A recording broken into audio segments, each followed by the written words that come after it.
loud until the night my marriage cracked open. It wasn't an argument. It wasn't a confession. It was the way Lauren walked through the front door, quiet, almost floating, as if she had just stepped out of someone else's life and forgotten to put hers back on. She whispered a soft, "Hey," barely meeting my eyes, then disappeared into the bathroom before I could even ask how her evening went. That alone was unusual. Lauren was the type who narrated her whole day. Every comment her coworkers made, every laugh they shared, every detail of the office politics she claimed to hate, yet kept talking about. But that night, nothing. I stood in the hallway, listening to the shower run far longer than she ever let it. Her outline through the frosted glass looked slumped, tired, but also unsettled. My chest tightened with a feeling I tried to ignore. Jealousy? Worry? Instinct? I didn't know yet. When she finally came out, wrapped in a towel, cheeks flushed from the steam, she gave me a smile that didn't reach her eyes. "Long day?" I asked. She shrugged. "Just tired, Lucas. Can we talk in the morning?" The way she avoided my gaze made my stomach twist. Lauren never avoided anything. Not even when we argued. She always faced things head on. So why avoid me now? I wanted to believe she was exhausted. I wanted to believe nothing was wrong. I wanted to believe my marriage was still the safe place I thought it was. But at 1:13 a.m., the lie unraveled. My phone buzzed, and half asleep, I reached for it with the careless trust of a man who didn't know his life was about to fracture. Unknown number. "You should know where your wife really was tonight." I shot up right in bed. My heart thudded against my ribs. Another message came before I could respond. "Check her calendar." I turned my head. Lauren lay beside me, one arm flung across her pillow, breathing softly as though she carried no secrets. But the weight crushing my chest said otherwise. I sat up, opened her shared calendar, something we used to coordinate errands and plans. And there it was. Private event, 7:30 p.m. Dinner, Walters. My jaw clenched. Walters. Her manager. A man she mentioned a little too often lately. A man she claimed admired her work ethic. A man whose compliments made her glow in a way mine hadn't in months, no matter how hard I tried. I had brushed it off, telling myself I was insecure. Now I wasn't so sure. I stared at the ceiling, remembering the way Lauren used to be before work started consuming her, before the late nights, the urgent meetings, the sudden interest in her appearance whenever she knew Grant would be around. We used to cook together, watch documentaries, laugh at the dumbest things. She used to reach for me first. But lately, I felt like the second thought. The background. The backup. For the first time, doubt spread through me like cold water. The next morning, Lauren acted normal, too normal. She hummed while making coffee. She kissed my cheek. She smiled as if the night before didn't exist. I studied her carefully.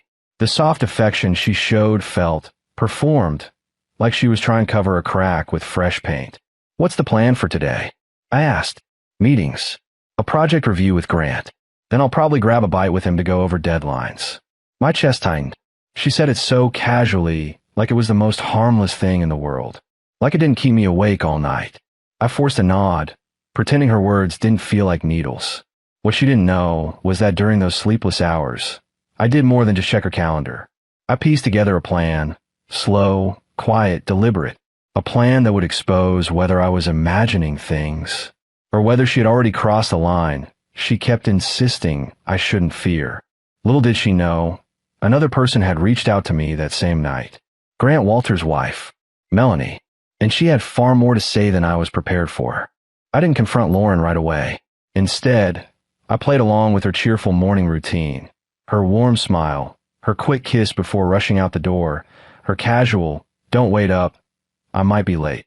Every part of me wanted to grab her wrist and demand the truth, but I needed more than a confrontation. I needed clarity, proof, and maybe a final confirmation that the woman I loved was still somewhere inside her. But the moment her car turned the corner, my phone vibrated again. "Melanie Walters. If you're awake, we need to talk. It's about last night." I stared at the message, my pulse pounding. I didn't know what to expect. Pain? Denial? Another warning? We met at a small cafe 20 minutes later. She looked tired, her hair tied back, dark circles under her eyes. The kind of exhaustion that comes not from lack of sleep, but from betrayal simmering under the surface. When she saw me, she slid into the seat across from me and exhaled shakily. I'm sorry to drag you into this, Lucas, but you deserve to know what's going on. My hands curled around my coffee cup. Just tell me straight. She glanced around before lowering her voice. Grant told me he was working late last night, but when I checked our shared credit card statement, he paid for dinner at a restaurant he only goes to when he's trying to impress someone. I swallowed hard. And you think he was with Lauren? I don't think, she whispered. I know. Her voice cracked, and something inside me cracked with it. Her pain mirrored mine. Two strangers sitting across from each other, both blindsided by the people they trusted most. She continued, pulling out her phone. I didn't want to believe it, but I found these on social media. She turned the screen toward me. Photos taken by some random patron, showing Grant and a woman with long, wavy brunette hair sitting close together at a dimly lit table. The woman's face wasn't clear, but I recognized the earrings. Lauren's anniversary earrings. The one she claimed she misplaced last week. I felt my stomach twist into knots. She touched his arm, laughed, leaned in. I watched the video clip a dozen times. Melanie whispered. And as much as I hate it, that's her. It's your wife. The world felt like it tilted. It wasn't just suspicion now. It was confirmation. Real, undeniable confirmation. But instead of rage, something colder spread through me. A calmness born from clarity. Betrayal wasn't a storm. It was a freeze. It numbed everything until only purpose remained. What do you want to do? Melanie asked quietly. I took a long breath. What's fair? Her eyebrows lifted, surprised by my steadiness. Fair. Lauren deserves to face the truth she's been hiding, I said. And Grant deserves to face his too. Melanie nodded slowly. I agree. But how? I leaned back in my chair, feeling the plan taking shape, slow and methodical. You want the truth exposed. I want answers. And neither of them will admit anything unless they're confronted somewhere they can't run. That would be the office, Melanie whispered. Exactly. Her eyes widened. You want to go there? Yes. Not alone. I looked her straight in the eyes. With you.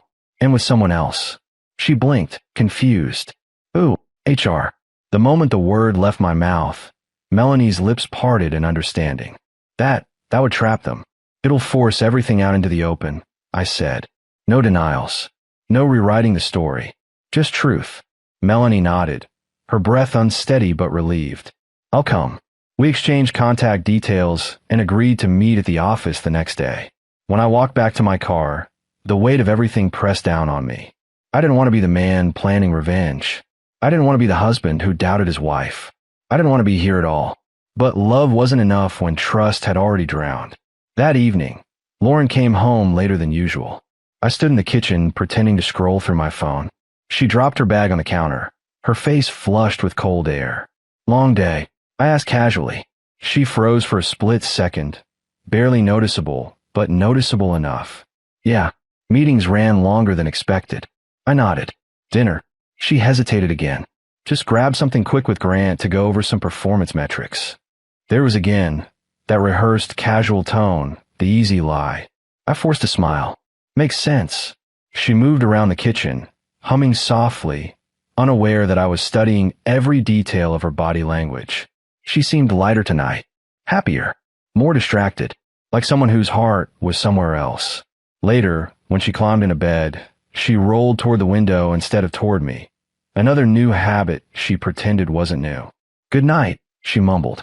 Good night, I replied, staring at the back of her head, wondering how long she'd been slipping away from me. But tomorrow, she wouldn't be able to slip anywhere. Because tomorrow, I would walk into her office with HR and Melanie at my side, and everything Lauren thought she'd gotten away with would unravel in front of her. The next morning felt unreal. Not chaotic, not angry, just hollow. The kind of quiet that comes after a storm has already ripped the house apart, even if you're the only one who knows it. Lauren woke before me, moving around with unusual energy, as if she had a secret that made her lighter. She walked over and kissed my forehead. I might be home late again. Big day at work. I forced my lips into something resembling a smile. Yeah, I'm sure we'll be. She didn't notice the stiffness. Or she didn't care. She left wearing the same perfume she saved for special occasions. Sprayed, just once too many. It lingered in the doorway, long after the sound of her car faded. The moment she was gone, my phone buzzed. Melanie. Outside. You ready? I looked in the mirror before leaving the house. My eyes were tired but steady. My hands shook, but not from fear, from restraint. Today wasn't about anger. It was about clarity. I stepped outside, where Melanie sat her car, hands gripping the steering wheel tightly. She wore no makeup. Her face was raw, strained, human. Her eyes flicked up at me. You okay? I asked gently. No, she said honestly. But I'm ready. They made two of us. At the company building, HR manager Karen Dillon waited for us in the lobby. She was professional, composed, and informed enough to understand the seriousness without asking invasive questions. Are you certain this needs to happen today? She asked quietly. Yes, I said, and it needs to happen with both of them present. Melanie nodded beside me, her jaw set. Karen gave us a slow, sympathetic nod and led us toward the elevator. Each floor we passed felt heavier. By the time the doors opened on the 6th floor, my heart felt like a weight in my chest. Employees glanced our way. 3 people walking in with HR always drew attention. Some whispered. Some stiffened. None of them mattered. Lauren's office was toward the end of the hall, beside Grant's. The glass walls made everything visible. The desks, the staff, the frantic typing, the ringing phones. I saw Lauren through the glass before she saw me. She sat at her desk, leaning slightly toward Grant, who hovered over her shoulder, pointing at something on her screen. She laughed, soft, familiar, intimate. The kind of laugh she hadn't given me in weeks. My stomach twisted. Karen cleared her throat softly, bringing me back. Ready? No. And yes. We walked toward her office in steady steps. When Lauren finally noticed us, the color drained from her face so fast I almost heard it. Her eyes darted from me, to Melanie, to HR, then back to me again. Confusion, fear, and guilt flitted across her expression like a series of shadows. She stood abruptly. Lucas, what are you doing here? Her voice trembled, not from surprise, but from dread. She already knew. Grant stiffened behind her, his jaw clenching so tightly that his neck veins stood out. He stepped back like he'd been caught stealing. I kept my voice calm. We need to talk. All of us. Lauren swallowed hard. Talk. About what? Karen spoke gently but firmly. Let's step in the conference room. Lauren looked between us, searching for an escape. She wasn't naive. She understood what an HR-led conversation meant. Grant shot a glare toward Melanie, one filled with anger he didn't dare show publicly. The room fell into a suffocating silence as we all walked toward the conference room. I didn't speak. I didn't touch Lauren. I didn't look at her longer than necessary. Inside, the door closed with a soft click that echoed like a lock on a vault. Karen began professionally. We're here because concerns were raised involving boundaries, workplace conduct, and personal relationships. Both parties have the opportunity to speak, truthfully. Lauren's breathing hitched. Wait, you think I'm... Lucas, why are you doing this? I finally met her eyes. Because I'm tired of pretending I don't see what's in front of me. She shook her head rapidly, tears gathering. No, you've got it wrong. Last night was just a dinner meeting. Nothing more. Melanie let out a painful laugh. A dinner meeting? You wore his favorite colors. You touched his arm. You leaned into him like you were sharing secrets. Lauren turned pale. How do you? I pulled up the photo Melanie showed me and placed my phone on the table. Lauren stared at the blurry image, her eyes trembling. That's not what it looks like, she whispered. Grant rubbed his temples, refusing to look anywhere but the floor. Lauren, maybe we should. Don't, she snapped, panic flaring. Don't say anything. Melanie leaned forward. Her voice broke. Just tell the truth. To us. To yourself. Lauren's chest rose and fell rapidly. It wasn't an affair. I just needed to feel appreciated. Grant listens to me. He values my ideas. You. She looked at me, anguish spreading across her face. You've been distant. Absent. I felt invisible.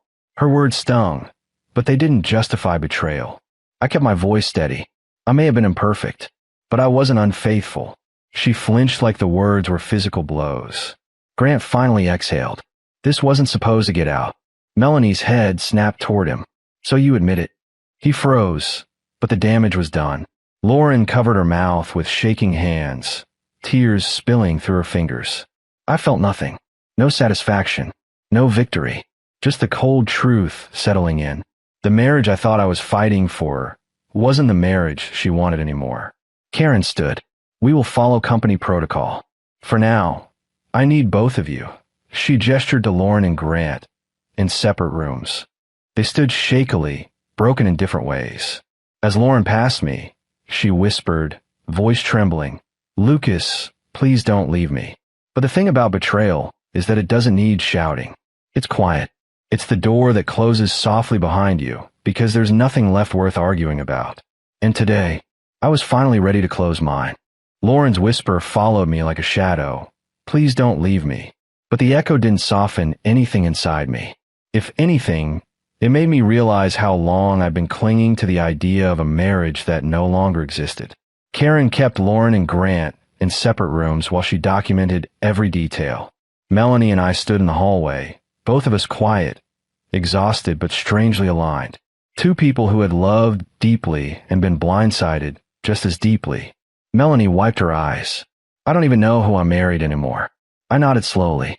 I think we both held on to people who stopped holding on to us. It wasn't meant to be poetic. It was simply true. A few minutes later, Karen returned with her file. We're done for now. They'll face internal review. You two are free to go. Thank you. I said, my voice steady. As we stepped outside, the crisp air hit my face, grounding me. The sunlight felt too bright for a day like this. But maybe that was the point. Sometimes clarity hurts before it heals. Melanie turned to me. Lucas, what are you going to do now? I exhaled. Something I should have done the night I saw the first red flag. She studied me, worried. Revenge. I shook my head. No, not revenge. Not the kind that breaks people. Something cleaner. Something final. Her eyebrows lifted with understanding. Closure. Yes. I paused. And freedom. When I got home, the house felt heavier than I remembered. Quiet in a way that revealed every bruise the relationship had left behind. Lauren wasn't there yet, but her things still filled the shelves. Photos of vacations where she held me with both arms. Gifts I gave her on anniversaries. The coffee mug she bought that said wifey. I walked around the living room slowly, absorbing everything one last time. Then I opened the drawer where I kept important documents. Divorce papers. I had printed them 2 weeks ago during one of Lauren's urgent work nights, when something in my gut whispered that the woman in my bed was slowly slipping out of my life. I didn't want to believe it then, but I had prepared them anyway. A quiet insurance policy for a truth I wasn't ready to face. Now, I wasn't afraid of the truth. I set the papers on the dining table, placed her wedding ring box beside them, and wrote one short line on a sticky note. When trust ends, marriage ends. LR. Simple. Cold. Final. Lauren came home 2 hours later. When she pushed open the door and saw me sitting at the table, her breath hitched. Lucas, can we talk? We're already talking, I said softly. Her eyes darted to the papers, and her knees wobbled as she stepped closer. No, you can't mean this. I made a mistake. I messed up, but we can fix this. Please, Lucas. I'll do anything. Her tears came fast, the kind that soaked her cheeks and chin. A month ago, they would have broken me. Today, they felt like too late rewrites of a script she had already performed for someone else. You didn't just mess up, I said quietly. You repeated a choice. Over and over. And you lied to my face every time. She pressed her hand to her chest, as if the words physically slammed into her. I was lonely. You were busy. You stopped noticing me. I didn't stop noticing you, I replied. You stopped coming toward me. There's a difference. Her sobbing filled the room, desperate, aching. I can change. I promise. Just tell me what to do. You can't fix a broken foundation by painting the walls, I said gently. And I'm done rebuilding alone. She stared at me as though her world had just collapsed, and maybe it had. But mine was finally standing on its own. I pushed the papers toward her. This is my closure. The revenge you feared? It's not yelling. It's walking away. Her voice shattered. Lucas, please. But I'd already stood up. I grabbed my keys, my jacket, and the last piece of dignity this marriage had left me, and walked out of the door without looking back. Outside, the world felt clearer, lighter, honest. Melanie texted a single line. I signed mine too. And for the first time in weeks, I breathed. Fully. Deeply. Freedom didn't roar. It whispered. And I followed.